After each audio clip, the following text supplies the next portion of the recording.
నమస్కారం. AC news కి స్వాగతం.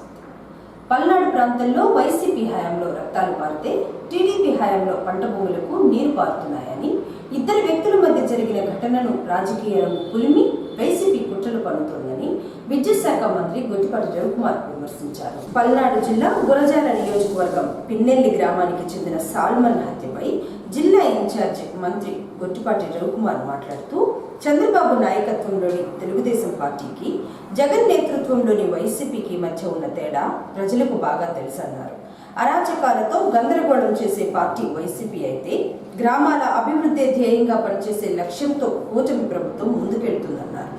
ప్రజలు 11 సీట్లకు పరిమితం చేసిన వైసీపీకి బుద్ధి రాలేదని మంత్రి రవికుమార్ మండిపడ్డారు. పిన్నెల్లి గ్రామంలో 300 మంది ఊరు విడిచి వెళ్లిపోయేలా వైసీపీ చేసిందని గుర్తు చేశారు. గురజాల నియోజకవర్గంలోనే ఎస్సీ బీసీలను 12 మందిని చంపివేశారని, వ్యక్తిగత హత్యల్ని రాజకీయ హత్యలుగా మార్చే కుట్రలు ఎవరు చేసినా ఉపేక్షించే ప్రసక్తే లేదన్నారు. ఇటీవల కాలంలో 10వ తారీఖున ఇద్దరు వ్యక్తుల మధ్య జరిగిన సంఘటన హత్యకు దారితీసింది. అది అందరికీ తెలుసు ఆ ప్రాంతంలో ఏం జరిగిందనేది. దాన్ని వైఎస్ఆర్ పార్టీకి సంబంధించిన నాయకులు కానీ, ఆ పార్టీ వాళ్ళు కానీ అందరూ కూడా కలిసి దాన్ని రాజకీయ హత్య కింద మార్చేసి మా తెలుగుదేశం పార్టీ మీద బురద వీసే ప్రయత్నం చేస్తూ ఉన్నాడు. ఈ రాష్ట్ర ప్రజలందరికీ కూడా తెలుసు నాయుడు గారు ఎలాంటి వారో, లేకపోతే తెలుగుదేశం పార్టీ ఎలాంటిదో తెలుసు. అదేవిధంగా వైఎస్ఆర్ పార్టీ ఏంటో అనేది ఒకసారి గత 5 సంవత్సరాల్లో పరిశీలిస్తే మీ అందరికీ తెలిసింది. అదేవిధంగా మీరు చూస్తూ ఉన్నారు, గడిచిన 5 సంవత్సరాలు పల్నాడు జిల్లాలో హత్య రాజకీయాలు కానీ, దాడులు కానీ తెలుగుదేశం పార్టీ కార్యకర్తల మీద ఏ విధంగా జరిగిన పల్నాడు ప్రాంతం మొత్తం కూడా గందరగోళం చేసే పరిస్థితి చేశారు. లాస్ట్కి పరామర్శకి చంద్రబాబు నాయుడు గారు వెళ్తున్నా సరే తాడు కట్టే పరిస్థితి తీసుకొచ్చారు. ఆ రకమైన అరాచకం సృష్టించారు. ఇవాళ చూడండి, ఏ గ్రామంలో ఎక్కడన్నా ఈ విధమైన ఉండయా? గతంలో ఊర్లో గ్రామాల్లో గొడవలతో రక్తాలు పడితే మా ప్రభుత్వం అధికారంలోకి వచ్చిన తర్వాత గ్రామానికి వ్యవసాయ భూముల్లోకి నీళ్లు భరించే ప్రయత్నం చేస్తున్నాము. అంత బ్రహ్మాండంగా మేమంతా పనిచేసుకుంటా రైతులకి నీళ్లు అందించుకుంటా ఆ కార్యక్రమాల మీద ఉన్నాం. చిన్న సంఘటన కూడా మా పార్టీకి భూయాలని ఉన్నారు. మీరు చూస్తే ఒకసారి వాస్తవాల్లోకి వెళ్తే పల్నాడులో పోయినసారి గవర్నమెంట్లో ఒక్క ఎరపతినేని గారి కాన్స్టిట్యున్సీలోనే దాదాపు 300 మందిని ఒక గ్రామంలో మాచవరం గ్రామం పిన్నెల మాచవరం మండలం పిన్నెల గ్రామంలో ఒకే 300 మందిని అసలు ఆ ఊర్లో నుంచి పారిపోయారు. వీళ్ళ దెబ్బకి పొలాలన్నీ బీడు పెట్టుకున్నారు, ఇళ్ళన్నీ వదిలేసి వెళ్ళిపోయారు. ఎక్కడో కూలికి నాలికి రైతులుగా ఉండే ఊర్లో వాళ్ళందరూ కూడా కూలి నాలికి వెళ్ళి పనిచేసుకోవాల్సిన పరిస్థితి ఉంది. దాదాపు అదే ఒక్క కాన్స్టిట్యున్సీ లో 12 మందిని చంపేశారు. అందుట్లో 2 ఎస్సీలు ఉన్నారు. మన చంద్ర గారు బీసీ, ఆయన కుటుంబాన్ని రోడ్డు మీద తెలుగుదేశం పార్టీ కార్యకర్త అని తెలిసి కూడా కిరాతకం చంపేశారు. అదే కాకుండా అక్రమ మైనింగ్ చేశారు. విపరీతంగా చేసేసి ఆ గుంటలు ఉంటే ఆ గుంటల్లో కూడా పిల్లలు చనిపోయి 7 మంది పిల్లలు చనిపోయినా సరే ఎవరు కూడా పట్టించుకోలేదు. ఇట్లా 1 కాదు 2 కాదు అరాచకాలు చేసుకుంటా వెళ్ళిపోయిన ప్రభుత్వం ఏదైనా ఉందంటే అది వైఎస్ఆర్ ప్రభుత్వం. మా ప్రభుత్వం మొదటి నుంచి ముఖ్యమంత్రి గారు చెప్పేది గ్రామాలు అభివృద్ధి ధ్యేయంగా పనిచేయాలి, అభివృద్ధి లక్ష్యంగా పనిచేయాలి. అందరూ పొద్దున రైతులనక రైతులనక కష్టపడి వ్యవసాయ కుటుంబాల నుంచి వచ్చిన రాష్ట్రం మంది. అందరూ కూడా కష్టపడి పని చేసుకుంటున్నారు. వాళ్ళ పిల్లల్ని కష్టపడి చదివించుకుంటున్నారు. వాళ్ళకి ఉద్యోగాలు కల్పించాలి అనే ధ్యేయంతో ఈ ప్రభుత్వం పనిచేస్తుంది. కానీ ఇప్పటికి కూడా ప్రజల బుద్ధి చెప్పి 11 సీట్లు వచ్చినా సరే వాళ్ళకైతే బుద్ధి రాలేదు. ఇంకా ఇప్పటికి కూడా గ్రామాల్లో చిన్న సంఘటనలు జరిగి ఎక్కడన్నా హత్యలు జరిగితే, ఎవరన్నా చనిపోతే దానికి పార్టీ రంగు పూసి ఇమ్మీడియట్గా ఎవరు చచ్చిపోతారా, ఏం జరిగిందా అని పరిగెత్తుకుంటూ వచ్చి గ్రామాల్లో దాన్ని కూడా రాజకీయ లబ్ధి కోసం చేకూర్చే ప్రయత్నం చేస్తూ ఉన్నారు. ఒక్కసారి ప్రజలు గమనించాల్సిన అవసరం ఉంది.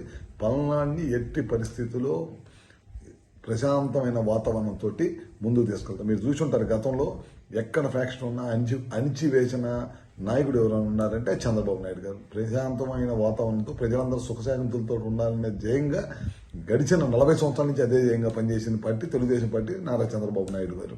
మీరు చూస్తూ ఉన్నారు, జగన్మోహన్ రెడ్డి వచ్చిన దగ్గర నుంచి ఏ విధంగా హత్య రాజకీయాలు జరిగినాయో, ఏ విధంగా తెలుగుదేశం పార్టీ మీద దాడులు చేశారో, లాస్ట్కి చంద్రబాబు నాయుడు మీద కూడా అక్రమ కేసు పెట్టి జైల్లో పెట్టిన పార్టీ అది. మా పార్టీకి ఆ పార్టీకి సంబంధం లేదు.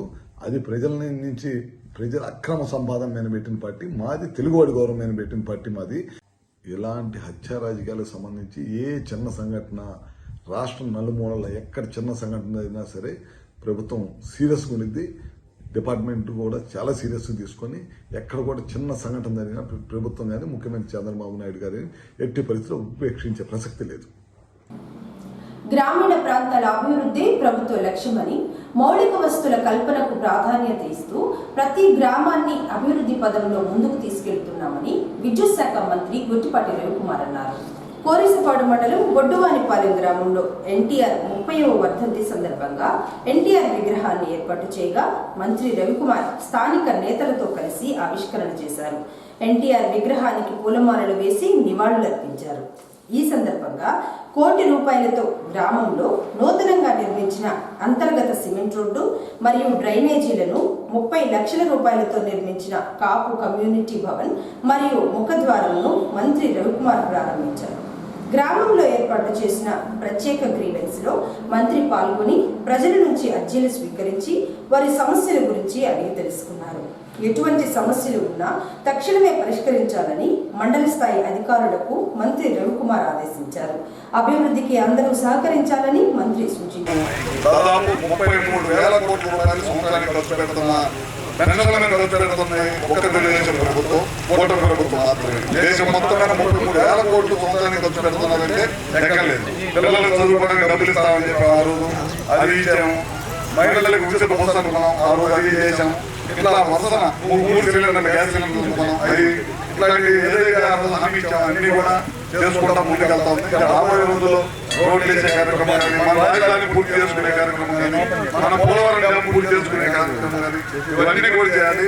మన వాళ్ళు బీజేపీ నాయకులు అడుగుతారు, సాగర కాలం వదిలినప్పుడల్లా మన ఒడివాని పాలనకి నీళ్ళు చేయాలి. ఒడివాని పాలనకే కాదు, ప్రతి గ్రామానికి నీళ్లు భరించాలనేది ప్రభుత్వం ఉద్దేశం. అందుకనే పోలవరం ప్రాజెక్టు కట్టాలి. కృష్ణా నీళ్లు కూడా మనందరికి అందాలనేది ఉంది. రైతులు బాగుంటేనే సమాజం బాగుండేది. సమాజం బాగుండాలంటే రైతులందరూ కూడా సుఖాంతులు మంచి పంటలు పండాలి, మంచి గిట్టుబాటు ధర రావాలి.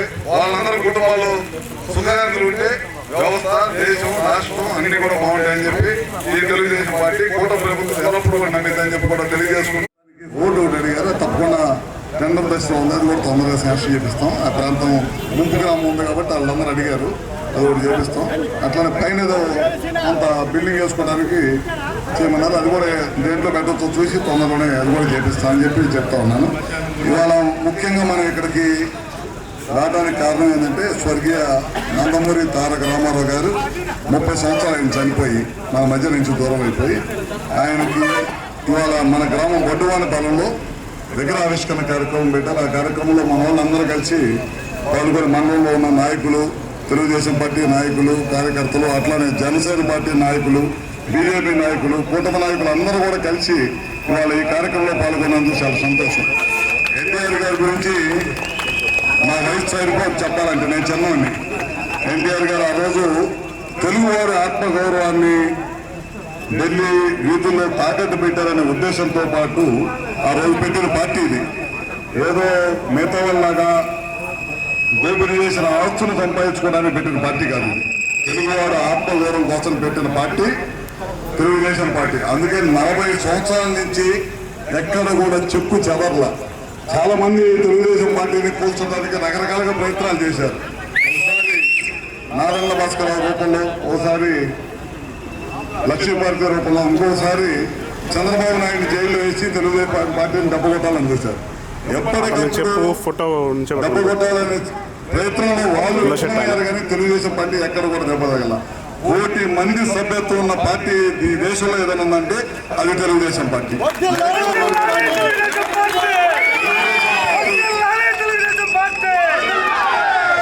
తెలుగుదేశం పార్టీ జోలు వచ్చినప్పుడల్లా ఆ పార్టీలో అంతం అయిపోయినాయి. మనం చూశారు, చంద్రబాబు గారిని జైల్లో పెట్టి తెలుగుదేశం పార్టీని అంతం చేయాలని చూశారు.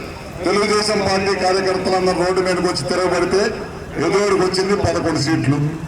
అది తెలుగుదేశం పార్టీ కార్యకర్తల బలం అన్నమాట. అదే కాకుండా ఈ దేశంలో ఎవరు తీసుకురాని పథకాలు ఆ రోజు ఎన్టీఆర్ గారు తీసుకొచ్చారు. ₹2 కిలో బియ్యం. ఇవాళ కూడా 40 సంవత్సరాలు అయిపోయిన తర్వాత కూడా ఆ పథకాన్ని ఇంకా కొనసాగిస్తున్నారంటే అది ఆ పథకం ఒక గొప్పతనం. ఆ రోజులు ఇల్లు ఉండే కాదు, పక్కా ఇల్లు ఉండే కాదు, అన్ని గుడిసెలు ఉండేవి. అందరికీ ఇల్లు ఉండాలి అనే ఉద్దేశంతో ఆ రోజు ఇల్లు కట్టించారు. అదే కాకుండా మహిళలందరూ కూడా ఆస్తులు సమాన హక్కు ఉండాలనేది చాలా మందికి ఆ రోజుల్లో మహిళలకి గౌరవం చూసేవాళ్ళు కాదు. సమాన హక్కు ఉండాలి, పురుషులతో సమానంగా మహిళలు కూడా గౌరవించుకోవాలనేది సమాజంలో ఎన్టీఆర్ గారు తీసుకొచ్చి ఏ ఒక్కటే కాదు, అన్ని కూడా ఎన్టీ రామారావు గారు తీసుకొచ్చిన కార్యక్రమాలు. అన్నీ కూడా. అందుకని ఆ మహానుభావుడు ఇవాళ ఈ పెద్దవానిపాలెం గ్రామం హైవే మీద విగ్రహం పెట్టిన కమిటీలో ఉన్న ప్రతి ఒక్కరికి కూడా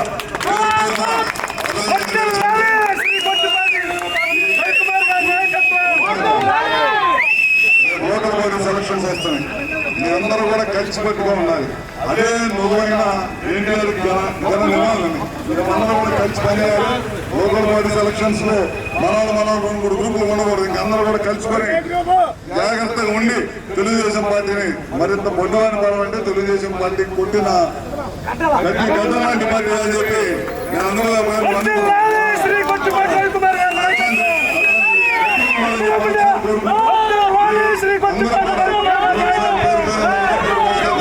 సెలవు తీసుకుంటాం.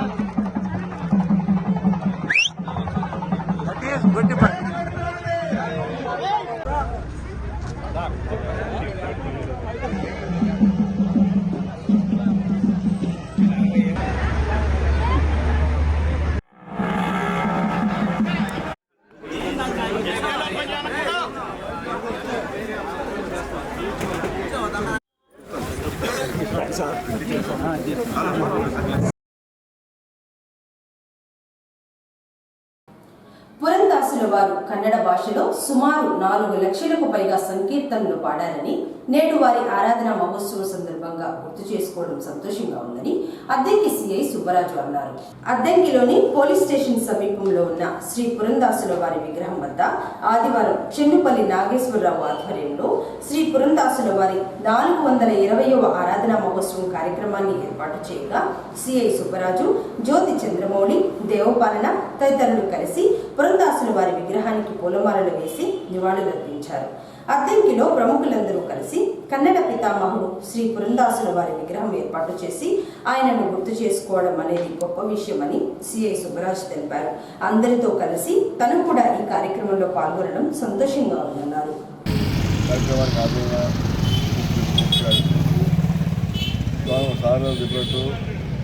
అన్నమాచార్య గారి తర్వాత తరంలో వచ్చినటువంటి దాస్ గారికి, సోమదాస్ గారు దాదాపు 4,50,000 సంఖ్యను రాసి ఈ రోజుకి ఆయన లేకపోయినా సరే ఆయన స్మరించుకున్నామంటే ఆయన రాసినటువంటి ఆ గేయాల ద్వారా ఆయన ఉన్నారు. ఆయన ఆత్మ ఈ ఆ ఏరియాలోనే అందరూ అద్దంకి చరిత్రలో అన్నిసార్లు కూడా ఆయన గుర్తుండిపోయారు, శాశ్వతంగా గుర్తుండిపోయారు. అదే కవులకి కవి రాత అంటారు కదా సార్, నక్షత్రం రాలిపోతే రాజు ఆకాశం దిగితే కవి ఉదయించినట్టు. అంటే అంత గుర్తింపు ఉన్నది, శాశ్వతంగా ఉంటుంది. ఆ పెన్ను పవర్ అలా ఉంటుంది, కవులకు అలా గుర్తింపు ఉన్నది. వాళ్ళు అలాంటి మహానుభావులు గురించుకునే అవకాశం ఉండాలి. వాళ్ళకి కార్యక్రమాలు నిర్వహించుకోవాలి, వాళ్ళని మధ్యలో తీసుకురావాలి, వాళ్ళకి గుర్తింపు అందులో గుర్తింపు కావాలి. ఈ కార్యక్రమంలో ఏర్పాటు చేసిన పెద్దలకు, కమిటీ వారికి, ఆదాయం మాస్టర్ అందరూ కూడా పితామహుడు, ప్రముఖ వాగ్గేయకారులైనటువంటి తిరుమల శ్రీ వెంకటేశ్వర కలియుగ వైకుంఠుడైనటువంటి శ్రీ వెంకటేశ్వర స్వామి వారికి 4,72,000 కీర్తనలు రచించి నిరామయంగా నిలిచినటువంటి ఈరోజు మనం పాడుతున్నటువంటి వెంకటేశ్వర స్వామి చేస్తున్న సేవలు కానీ అన్నీ కూడా మన పురంధరదాసు వారితోనే తిరుమలలో ప్రారంభం చేస్తాం. అటువంటి మహానుభావుడి ఆరాధనా మహోత్సవానికి వచ్చినటువంటి ఈరోజు మన అద్దంకి పట్టణ అద్దంకి రోజుల శాంతి పద్ధతులపై ఎంతో అజరామజంగా కృషి చేస్తున్నటువంటి మన అద్దంకి పట్టణ సిఐ గారికి ధన్యవాదాలు చెప్తూ, స్వామి భక్తుడు అయినటువంటి పురంధరదాసు, ఈయన అసలు పేరు శ్రీనివాస్ గారు. గొప్ప వ్యాపారవేత్త, లక్షల వ్యాపారం చేసేటువంటి వ్యక్తి, దేవుడంటే తెలియనటువంటి వ్యక్తి. అటువంటి వ్యక్తి అతను ఏ విధంగా మాట్లాడే దీంతో స్వామివారి పరీక్ష పెట్టడం, ఆ పరీక్షలో అతను ఇది కావటం, మనసు మార్చుకొని తన సంపద మొత్తం కూడా తీవ్రంగా పనిచేసి తర్వాత ఒక తమ్ముడు చేతపట్టుకొని ఒక ఉద్యోగం తగ్గించుకొని మహారాష్ట్ర, కర్ణాటక, ఆంధ్రరాష్ట్ర అనేక ప్రాంతాలు తిరిగి కొన్ని లక్షల సంవత్సరాలు రచించేటువంటి గొప్ప వాగ్గేయకారుడు పురంధరదాసు గారు. దాదాపుగా ఆయన తన జీవితాన్నే స్వామి అంకితం చేసినటువంటి వ్యక్తి పురంధర స్వామి అన్నమాట. అయితే ఈయన ముగ్గురు సంతానం చెప్తారు. మనం ఎక్కడ చేసినట్టయితే రాయల వారు పురంధరదాస్ వారి పేరుతోటి ఒక గ్రామాన్ని దత్తస్తాడు కడప జిల్లాని. దాంట్లో ముగ్గురు పేర్లు చెప్తాడు, కొడుకు పేర్లని.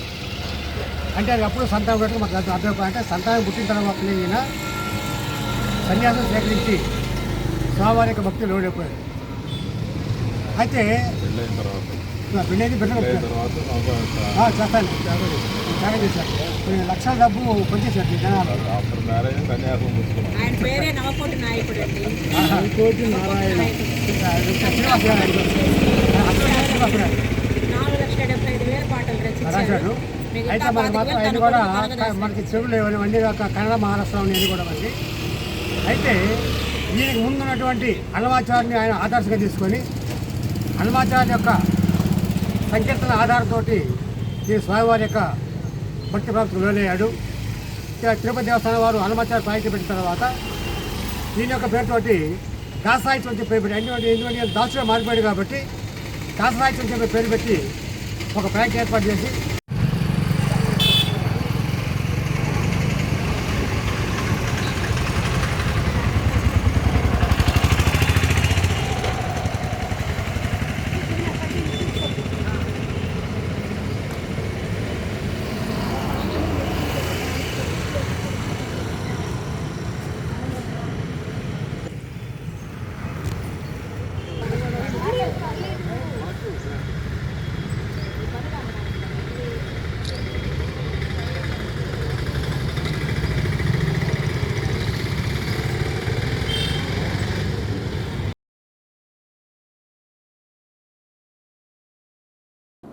అద్దెంకికి రైల్వే లైన్ కోసం వచ్చే పార్లమెంటు సమావేశాలలో రైల్వే శాఖ మంత్రితో మాట్లాడతానని ఒంగోలు ఎంపీ మాగుంట శ్రీనివాసరెడ్డి అన్నారు.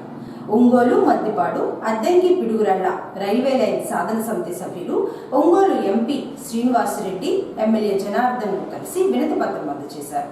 అద్దెంకి రైల్వే లైన్ కావాలని సాధన సమితి సభ్యులు ఎంపీ ఎమ్మెల్యేకి వివరించారు.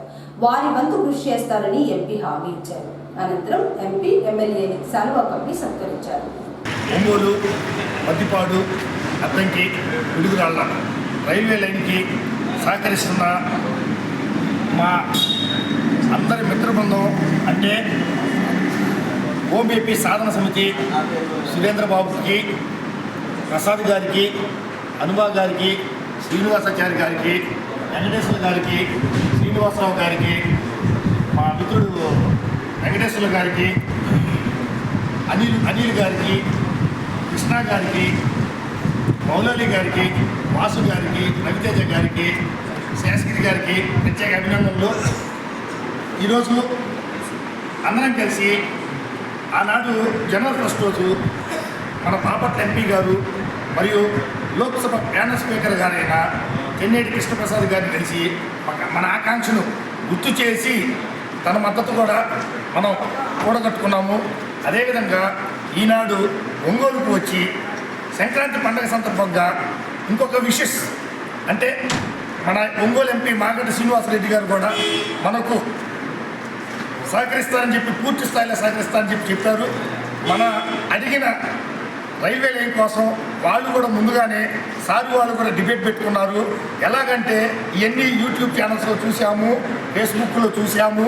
అలానే మీ అద్దంకి ప్రజలు కాకుండా మా మద్దిపాడు, ఒంగోలు, పిడుగురాళ్ళ ప్రజల ఆకాంక్ష కూడా ఇదే అని చెప్పి వాళ్ళ దృష్టికి వచ్చింది. దీని మీద పూర్తి స్థాయిలో కేంద్రంతో కూడా ఆలోచింపజేసే విధంగా సహకరిస్తామని చెప్పారు. ప్రత్యేకించి ధన్యవాదాలు శ్రీనివాస సార్, హ్యాట్సాఫ్. మా అద్దెకి తరఫున మరొకసారి ధన్యవాదాలు. దర్శనించి అద్దంకి నుంచి మధ్యలో ఒంగోలు, అద్దంకి టు ఒంగోలు మధ్యలో ఈ మధ్య వాళ్ళు వస్తారు. అక్కడ నుంచి రామాయపట్నం, అది ఆ రూట్ అట్లా. దాని మీద లెటర్స్ తయారు చేయండి, చేసి మంత్రి గారిని కూడా ఏంటంటే రైల్వే మినిస్టర్ పెట్టి మేము పార్లమెంట్ కూడా చెప్పేది అక్కడ నడిపూడి కాళహస్తి రైల్వే లైన్ మీరు మమ్మల్ని వదిలేశారు అంటే అద్దంకి ద్వారా అది నడికూడి నుంచి కాళేశ్వరికి వెళ్ళేది అద్దెకి కూడా తిప్పాలని అప్పుడు అనుకున్నాం. ఓకే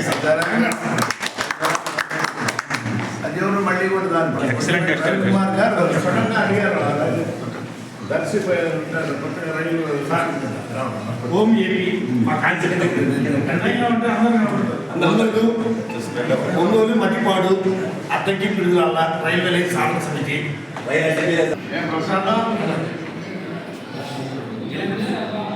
ఓకేనా? Okay okay sir. ఓకే ప్రత్యేక ధన్యవాదాలు సార్. ఓం ఏపీ ఓం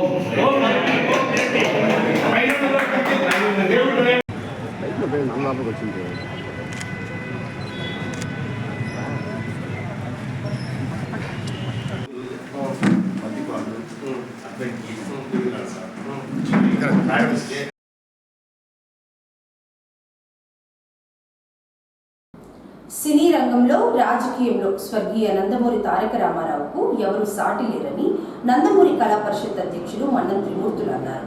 ఎన్టీఆర్ 30వ వర్ధంతి సందర్భంగా అద్దంకిలోని కాకానిపాలెంలో ఎన్టీఆర్ విగ్రహం వద్ద తెలుగుదేశం పార్టీ ఆధ్వర్యంలో వర్ధంతి కార్యక్రమాన్ని ఏర్పాటు చేయగా తెలుగుదేశం పార్టీ నాయకులు పూలమాలలు వేసి నివాళులర్పించారు. ఎన్టీఆర్ 30వ వర్ధంతి సందర్భంగా నందమూరి కళా పరిషత్ ఆధ్వర్యంలో పారిశుద్ధ్య కార్మికులను శాలువా కప్పి సత్కరించారు.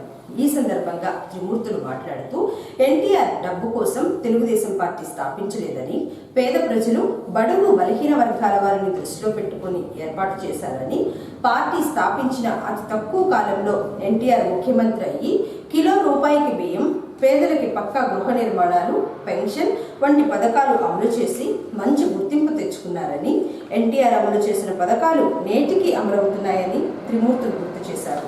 నిబ్బకూరు తెలుగు బిడ్డ గౌండ్రించని పులిబిడ్డ నందమూరి సద్దంశ చంద్రగుడు తారక రామ నామాంకితుడు డాక్టర్ విశ్వవిఖ్యాత సార్వభౌమ కళాప్రపూర్ణ నందమూరి తారక రాముడు. ఓ తారక రామా, నీ నట విశ్వరూపాన్ని చూసి తెలుగు కళామ తల్లి పులకించి పరవశించిందయ్యా. ఓ తారక రామా, నీ రాజకీయ చైతన్యాన్ని చూసి ఢిల్లీ పీఠం గజగజలాడిందయ్యా. ఓ తారక రామా, మళ్ళీ ఈ భూమిని పుట్టుకొని చీల్చుకొని పుడమి తల్లికి పురుడి నెప్పులు కొత్త సృష్టిని సురూపిస్తే మళ్ళీ ఎప్పుడు పుడతావయ్యా అని ఈ తెలుగు నేల నీ పద స్పర్శ కోసం పరితపిస్తూ ఉందయ్యా. జోహార్ నందమూరి తారక రామ, జోహార్ నందమూరి తారక రామ. కారణ జన్ముడు అన్న ఎన్టీ రామారావు 40 ఏళ్ల తన సుదీర్ఘ నటనా జీవితాన్ని నటనకు అంకితం చేసి 60 సంవత్సరాల వయసులో తెలుగు జాతి ప్రజలకు ఒక ఆశయ కిరణంగా 9 నెలల్లోనే పార్టీని విజయవంతంగా అగ్రపదాలను స్థాపించి అప్పటికే 70 సంవత్సరాల నుంచి మర్రి వృక్షంలాగా పేరుకుపోయి పాతుకుపోయినటువంటి హస్తినాపురి కాంగ్రెస్ శిథిల కోటల్ని బద్దలు కొట్టి ఆంధ్రప్రదేశ్ ప్రజలకు తెలుగువాడి సత్తా అంటే ఇది అని నిరూపించినటువంటి అన్న కారణ జన్ముడు అన్న ఎన్టీ రామారావు గారిని స్మరించుకుంటూ రంగస్థల కళాకారులు అందరి తరపున అన్నగారికి పాదాభివందనాలు తెలియజేస్తున్నాం.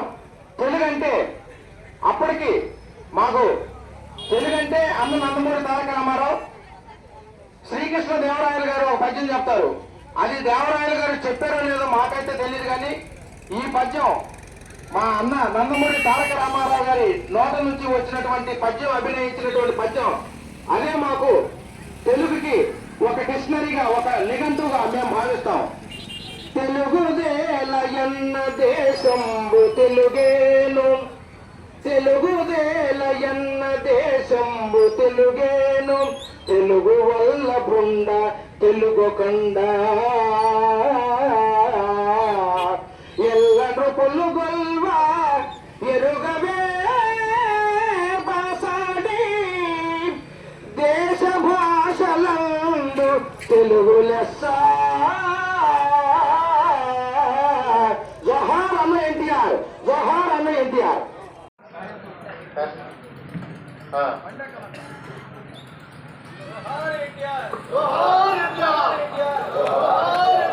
జోహార్ ఎన్టీఆర్, జోహార్ ఎన్టీఆర్, జోహార్ ఎన్టీఆర్.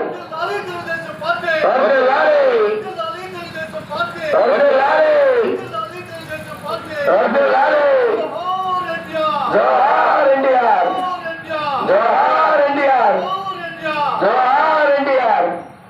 ఓకే.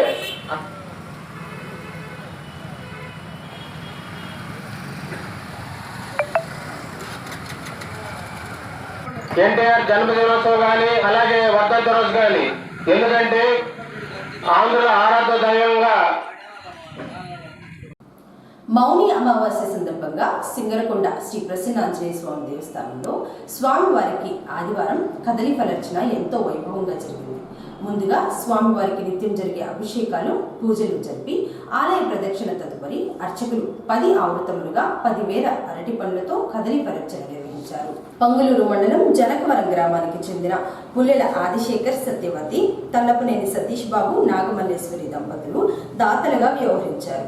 మౌని అమావాస్య ఆదివారం కలిసి రావడంతో భక్తులు ప్రసన్నాంజనేయ స్వామి వారిని దర్శించుకుని గోత్రనామాలతో పూజలు చేయించుకున్నారు.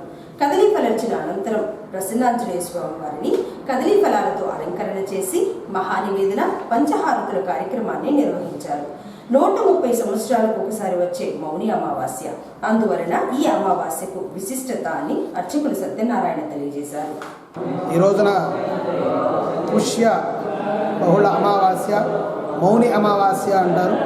చాలా విశేష పర్వదినము. 132 సంవత్సరాలకు ఒకసారి వచ్చేటువంటి విశేష పర్వదినం అంటారు. ఎందుకంటే ఈ రోజున ఆదివారం అమావాస్య కావడం చాలా విశేషం. పైగా పుష్యమాసంలో ఆదివారం అమావాస్య రావడం చాలా అరుదు. అలాంటి విశేషమైన పర్వదినంలో సింగరకొండ శ్రీ ప్రసన్న ఆంజనేయ స్వామి వారి దేవాలయంలో దాతల సహకారంతో ఈ రోజున 10 సహస్ర కదలీఫల పూజా కార్యక్రమం అత్యంత వైభవపేతంగా నిర్వహించబడుతుంది. ఆ కార్యక్రమానికి ఉభయదాతలుగా జనకవరం గ్రామ వాస్తవ్యులు మాన్యశ్రీ పుల్లెల ఆదిశేఖర్ గారు మరియు తలపనేని సతీష్ బాబు గారు ఈ రోజున అది యొక్క కార్యక్రమానికి ఉభయదాతలుగా వ్యవహరించి ఉన్నారు.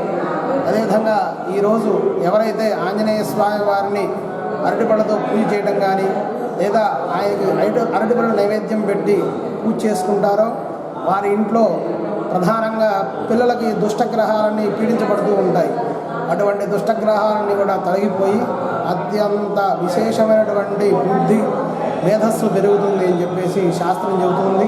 కనుక అటువంటి ఈ మౌని అమావాస్య పర్వదినాన్ని అందరూ కూడా చక్కగా విధి విధానాలుగా పాటించి అందరూ కూడా స్వామివారిని అర్చించి తరించవలసిందిగా ఈ యొక్క సందర్భంలో మీ అందరికీ తెలియజేస్తూ ఉన్నాను.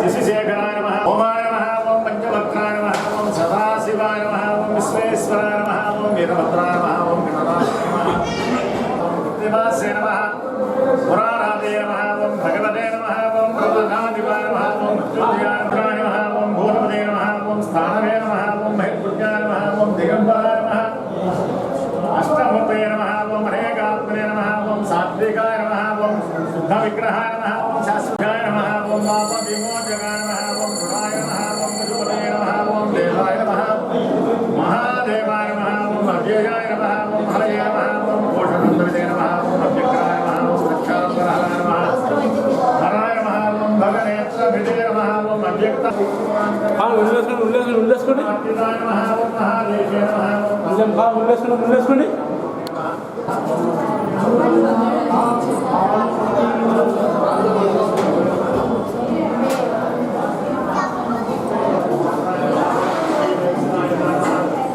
సర్వపుణ్యాధిపరాయ నమః, ఓం సర్వమార్గాయ నమః.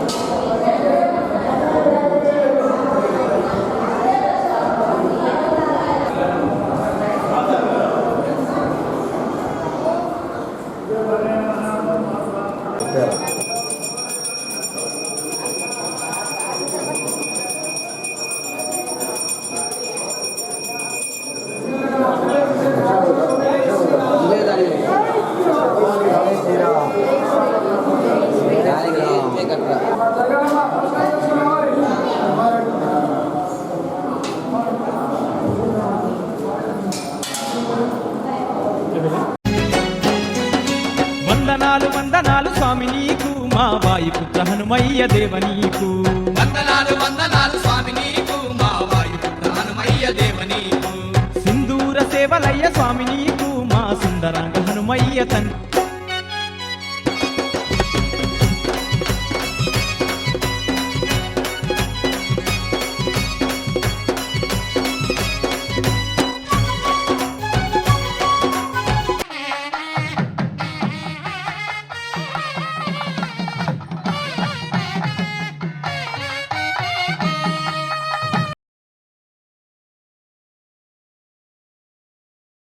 అద్దెంకి మండలం ధర్మవరం రక్షిత మంచినీటి పథకం పనులు త్వరలోనే ప్రారంభిస్తారని ఆర్డబ్ల్యూఎస్ ఎస్ఈ నాగేశ్వరరావు అన్నారు. అద్దెంకి మండలం ధర్మవరం రక్షిత మంచినీటి పథకాన్ని మరియు చెరువును ఆదివారం RWS SE Nageswararao, DE Srinivasulu, AE Ramanjaneyulu, Chaganti Rajendra కలిసి పరిశీలించారు. ధర్మవరం రక్షిత మంచినీటి పథకం పూర్తయితే 9 గ్రామాలకు మంచినీటి సమస్య పరిష్కారం అవుతుందని ఎస్ఈ నాగేశ్వరరావు తెలిపారు.